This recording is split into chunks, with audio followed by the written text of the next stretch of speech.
अस्सलाम वालेकुम, मैं हूं हुरैन फातिमा और आप देख रहे हैं हिमायती न्यूज HD चैनल। नजर डालते हैं आज की अहम खबरों पर।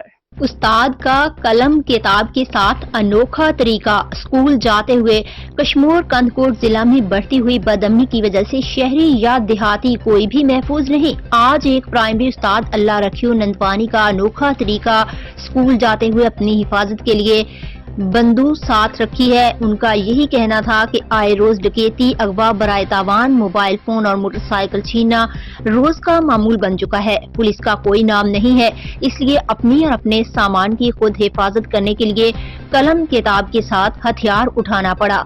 अगर सिंध हुकूमत जिला कश्मीर में अमन कायम कर दी तो आज ये दिन देखना नहीं पड़ता। सरफराज हुसैन की रिपोर्ट।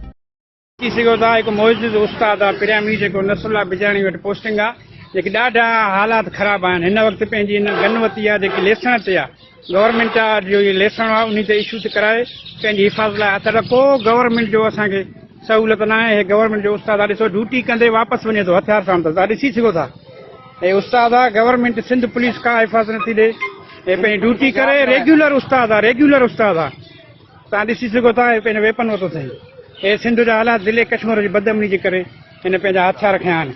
हे मक्सी स्टाफ ते वीडियो हिन जो हले थो। तव्हांजी छा राय आहे उस्ताद? असां साईं पुलिस वारा चवनि पिया, वरी असांजा ॿिया बि जेके असांजा एजुकेशन वारा डिपार्टमेंट हुया उहे चवनि पिया त तव्हां बिल्कुलु कुझु ॾींहं न बि वञी सघो था। पर असांजे न वञण सां ॿारनि जी मुस्तक़बिल ख़राब थो थिए। असां पंहिंजे पाण था त ॿारनि जी मुस्तक़बिल करे असां जेको आहे रेगुलर आहियूं, असां रेगुलर रहंदासीं।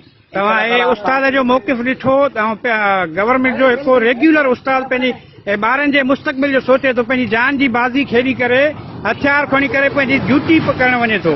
तव्हां उस्ताद जो मौक़िफ़ ॾिठो ऐं हिन खे वधीक वीडियो खे शेयर कंदा जेको जो